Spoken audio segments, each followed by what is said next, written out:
Hello বন্ধুরা, কেমন আছো তোমরা সবাই? আশা করি তোমরা সবাই ভালো আছো। আমিও খুব ভালো আছি। মামনের মনের কথাতে তোমাদের সকলকে সুস্বাগতম। আবার আরেকটি নতুন কন্ট্রোভার্সিয়াল ভিডিও নিয়ে তোমাদের সামনে চলে এসেছি। আজকে সন্দীপেরও ভিডিও চলে এসেছে এবং ভাঙা টিনেরও ভিডিও চলে এসেছে। সন্দীপের ভিডিওতে কি দেখা যাচ্ছে? সন্দীপ প্রচণ্ড পরিমাণে এক্সারসাইজ করছে আর তার সাথে সাথে খেয়ে নিচ্ছে। যাই হোক, এই খাওয়া আর এক্সারসাইজ এটা একটা ব্যালেন্সিং ব্যাপার থাকলে তাহলে হয়তো শরীরের ওজন টোজনগুলো ঠিকঠাক থাকে। সন্দীপ অবশ্য ভালো মতোই বুঝিয়ে দিয়েছে যে শুধুমাত্র এক্সারসাইজ করে যাচ্ছি আবার তারপরে আবার খেয়ে যাচ্ছি, তাও এক্সারসাইজ আর খাওয়া দাওয়ার মধ্যে একটা ব্যালেন্সিং থাকা দরকার অবশ্যই। এদিকে আমি এক্সারসাইজ করব, ওদিকে আমি বসে বসে রোজ খাসির মাংস, তারপরে হচ্ছে তেলে ভাজা ভুজি, ফাস্টফুড সমস্ত কিছু খাবো, তাহলে কি শরীরের ওজনটা কমবে? না সন্দীপ, তুমি একদম ঠিক কথা বলেছো। এই সমস্ত খাবার আমাদের শরীরের জন্য খুবই হানিকারক।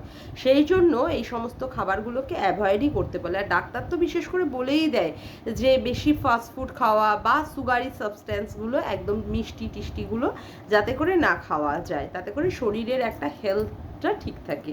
অবশ্যই সন্দীপ বলছিল যে সন্দীপ রোগা হয়ে গেছে, মুখ টুকগুলো একটু শুকনো শুকনো লাগছিল।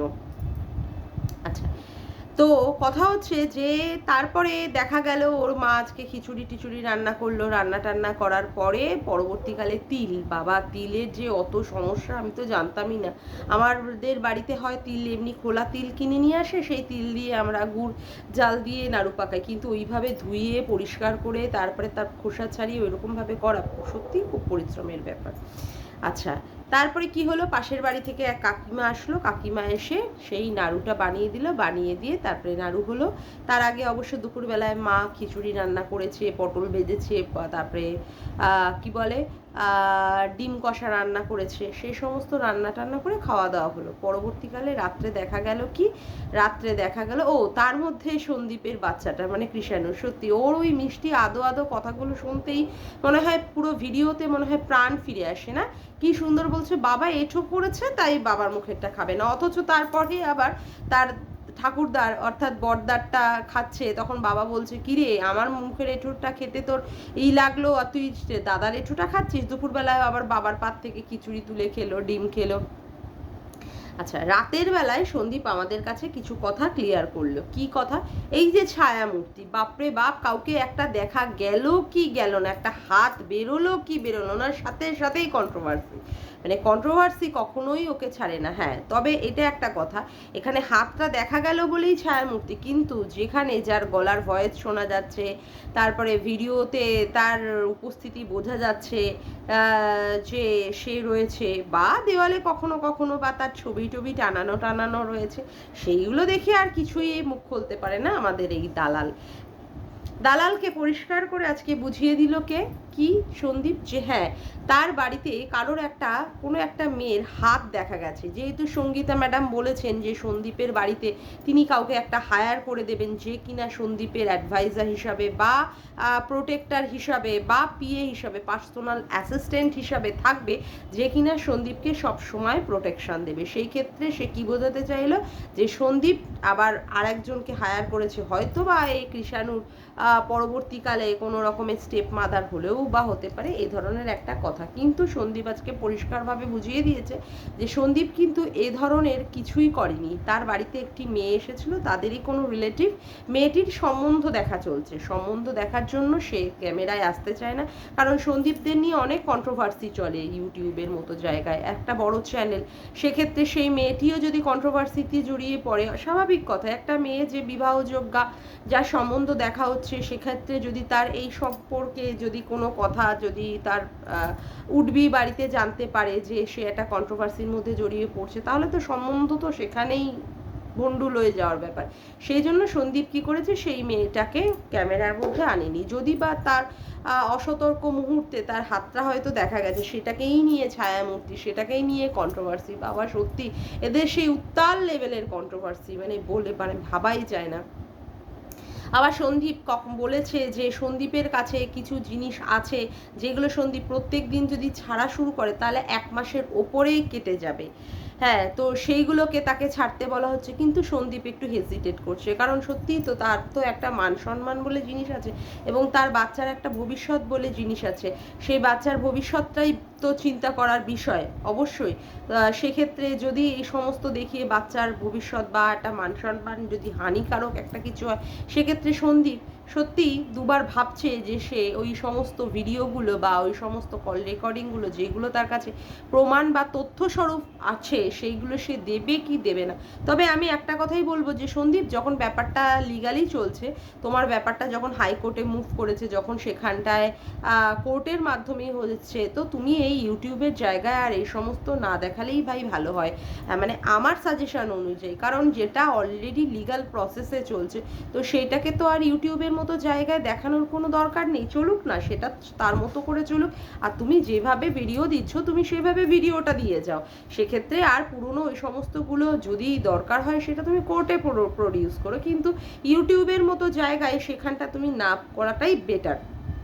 আচ্ছা, সন্দীপকে নিয়ে যতবার পারে এই ধরনের নেগেটিভ কন্ট্রোভার্সিরা করবেই, এটা তো স্বাভাবিক, যেমন আমরাও টিনকে নিয়ে করি। কিন্তু কথা হচ্ছে যে কোনো কথার যেন অপভ্রংশ বা কোনো কথাটাকে বিকৃতি করে বলে সন্দীপের গায়ে অ্যালিগেশনটা না লাগানোই ভালো। কারণ এর ক্ষেত্রে যে বলছে বা যে সমস্ত ক্রিয়েটাররা বারংবার এই সমস্ত কথাগুলো তুলে তুলে ধরছে, তাদের কিন্তু ভবিষ্যতে একটা মানে আইনি মারফত বা আইনি জটিলতা সৃষ্টি হলেও হতে পারে।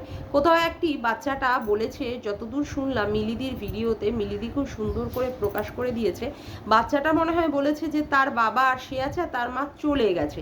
এই যে চলে গেছে বলে যা জিনিসটা, সেক্ষেত্রে বলছে কি মা মারা গেছে। কখনোই বাচ্চাটা কিন্তু মা মারা যাওয়ার কথাটা বলেনি। সেখানে মিলিদি সুন্দরভাবে সন্দীপের ওইখানকার নিয়ে, মানে ভিডিও ক্লিপিংস নিয়ে তিনি ছেড়ে দিয়েছেন এবং পরিষ্কার সেখানে শোনা যাচ্ছে যে বাচ্চাটি বলেছে মা চলে গেছে। কিন্তু এই যে এই ধরনের কথাবার্তাগুলো, যেগুলো বিকৃতি মারফত যেগুলোকে বলা হচ্ছে এবং বারে বারে সন্দীপকে একটা নোংরা থেকে নোংরাভাবে অ্যাটাক করা হচ্ছে বা সন্দীপকে একটা খারাপ প্রমাণ করার চেষ্টা হচ্ছে, এইগুলো যদি সেইভাবে প্রমাণিত হয় যে সন্দীপ নির্দোষ, তাহলে যে বা যারা ক্রিয়েটাররা করছে তারা কিন্তু তাদের নিজেদের দায়িত্বে যেন এই ধরনের ক্লিপিংসগুলো বা এই ধরনের কথাবার্তাগুলো যেন বলে থাকে। কারণ এর মারফত পরবর্তীকালে একটা মানহানিকর মামলারও কিন্তু বা ডিফেমেশনের কিন্তু একটা কেসও আসতে পারে। ঠিক আছে, যাই হোক, তো এই গেল আমার সন্দীপের বলার ভিডিওতে কিছু কথা। এবার হচ্ছে আমাদের টিনের ভিডিও চলে এসেছে। টিনের বাড়িতে তার বৌদি আছে, তবে আমি একটা কথাই বলবো, বৌদিকে কিন্তু সাবধান, কারণ ওই বৌদির মধ্যে যথেষ্ট উত্তেজনা বা একটা অবশ্যই একটা সে বাচ্চা বয়সীর মেয়ে, তার মধ্যে তো একটা প্রাণবন্তর ভাব থাকবেই। আবার তাকেও ঠিকঠাক বিশ্বাস করা যায় না, কারণ সেখানে তো ল্যাটার উপস্থিতি আছেই, ল্যাটা তো সেখানে আছেই। যাই হোক, সেই কথা পরবর্তীকালে বলছি। তবে বৌদিকে একটু সামলে সুমলে টিন, কোনো না কোনো তোমার ফাঁকা অসতর্ক মুহূর্তে আবার দেখো পাখি আবার তোমার বৌদি আবার ফুট করে উড়ে না ল্যাটার দিকে চলে যায় না, সেক্ষেত্রে তোমারই কিন্তু প্রোটেকশনটা নেওয়া কিন্তু খুব দরকার। আচ্ছা, এবার সবাই আমাকে বলবে যে কি করে আমি বলতে পারি ল্যাটার উপস্থিতি। এরে ল্যাটা কই রে কই, ও ল্যাটা কই রে কই, আরে আমি এখানে রে, এখানে এখানে। আরে ল্যাটা কোথায়? পুরো বাড়িটার ফ্ল্যাটটার মধ্যে ল্যাটা জুড়ে রয়েছে, জুড়ে, হ্যাঁ জুড়ে রয়েছে দেওয়ালে ল্যাটার ছবি গো, ছবি। ল্যাটা নেই কিন্তু ল্যাটার ছবি আছে, কি অবাক কাণ্ড না? হ্যাঁ, ল্যাটা নেই কিন্তু ল্যাটার ছবি আছে। কোনো মানুষ যদি সেখানে যদি না থাকে, তাহলে তার ছবিটা কি দেয়? ল্যাটার সাথে সম্পর্ক নেই, বহুদিন আগেই ঘুচে মুচে গেছে, অথচ ল্যাটার ছবি জলজ্যান্ত দেওয়ালে সুন্দরভাবে টানানো আছে। সেখানে তো ল্যাটা আছে, ল্যাটা ক্যামেরা ধরে দেওয়া থেকে শুরু করে, ল্যাটা বাসন মাজা থেকে শুরু করে দিয়ে ঘর মোছা থেকে শুরু করে দেয়। তোমাদের কি মনে হয় ওই যে দেওয়ালটা যেখানে গামলা আমাদের দেখিয়েছে যে পরিষ্কার করেছে, ওই উপরগুলো ওর হাত গেছে?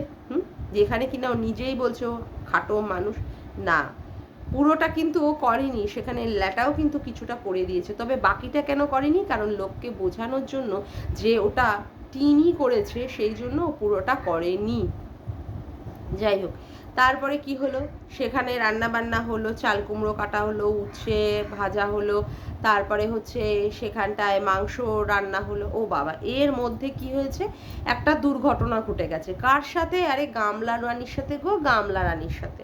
সে এমনভাবে ওই উচ্ছে আর আলুটাকে ভাজাটাকে ছাড়িয়ে দিয়েছে। আরে বাবা, কোনো জল জাতীয় মানে কোনো যদি ধোয়ার পরে সবজিপাতিগুলোকে আগে জলটাকে ঝেড়ে নিতে হয়, আর দেওয়ারও একটা কায়দা আছে। পুরো কড়াইয়ের গা দিয়ে পুরো ওই সমস্ত সবজিগুলোকে তেলের মধ্যে ছাড়তে হয়। তেলে আর জল মানে তেলের মধ্যেই যদি জল পড়ে তো সেটা তো উপরের দিকে উঠবে এবং সেটা তো ছিটকে আসবেই, এটাই স্বাভাবিক। সেখানে কি হয়েছে, গামলার হাতে ফোসকা পড়ে গেছে। এমন সময় লাইফা কি করেছে, এমন সময় লাইফাও ভিডিও কল করে দেখাচ্ছে যে ওই যে মানে রান্না করার সময় যে অ্যাপ্রনগুলো সাধারণত পরা হয় যাতে করে জামা কাপড়ে টেলগুলো যেন ছিটকে না আসে, সেইগুলো পরে দেখাচ্ছে। আর কি বলছে সেখানটায় ভাঙাটিন বলছে, এটা তোর আর তোর বউয়ের বিবাহ বার্ষিকীতে দিয়ে রাখলাম আগে থেকেই। আসলে দুটোই তো কার্টুন, দুটোই তো পুরো ফানি ক্যারেক্টার না, সেই জন্যই ওদেরকে ফানিভাবেই লোকেদের সামনে, আমাদের সামনে বা ইউটিউবের সামনে প্রমাণ করার চেষ্টা করে যে আমার দাদার মাথাটা পুরোটাই তার কাটা। সেই জন্য দাদাকে সব সময় ওই রকমের হাসির ছলে হোক বা টিটকেরির মার্কার ছলে হোক, সেখানে দাদাকে প্রমাণ করেই দেয় যে আমার দাদার মাথাটা পুরো তার কাটা। আর ওই পাগলা দাদা সে কি করে, বোনের সেই সমস্ত ব্যাপার না বুঝেই সে সেইখানে লাফাতে শুরু করে, তাই না? হ্যাঁ, সে তো কোনো বোধ বুদ্ধি নেই, তার তো মাথায় বা ঘটে কোনো বুদ্ধিই নেই, পুরোটাই তার কাটা। সেও হি করে হ্যাঁ করে হেসে ভেটকে ভুটকে সে কি করে বোনের সেই সমস্ত জিনিসে সায় দিয়ে দেয়। সেখানটায় দেখাতে হলো। যাই হোক, তার পরবর্তীকালে কি হলো, সন্ধ্যার বেলায় সন্ধ্যারই তো মনে হয়, সেখানে দেখা গেল গামলা রানীকে মাথায় তেল মাখতে, প্রচুর বর্ষায় চুল উঠছে একদম। এখন তো বর্ষার সময় চুল তো উঠবেই, সেখানে বসে বসে মাথার মধ্যে তেল মাখছে। তারপরে কি হলো, মা ভিডিও কলিং করলো, মাকে ভিডিও কলিংয়ে বলছে যে মা দেখো বৌদি না হাতের নখগুলোকে ছিঁড়ছে। আর হাতের নখগুলোকে বা ইসে পায়েরই মনে হয় নখগুলোকে কোথায় বসে বসে কাটছিল, বিছানার মধ্যে। সত্যি আমি এ সমস্ত দেখে আমি সত্যি অবাক হয়ে যাই যে একটা ব্রাহ্মণ বাড়ির একটা বউ মানুষ, তারা কিনা জানে না যে বিছানায় বসে বসে নখ কাটতে নেই।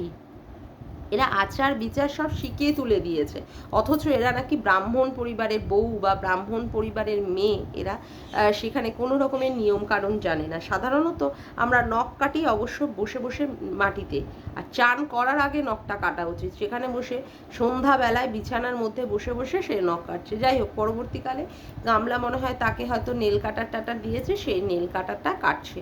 এবার তারপরে কি হলো, তারপরে রাতের বেলায় ওই বেগুনি ভাজা হলো। বাবা, ওগুলো কি বেগুনি? না, মনে তো হলো না ওগুলো বেগুনি, মনে হলো চাক চাক বেগুন ভাজা। যেভাবে মানে ওই কি বলে বেসনটা গোলানো হয়েছে, বেসনটা তো মনে হলো পুরো গোলা গোলা জলের মতো না।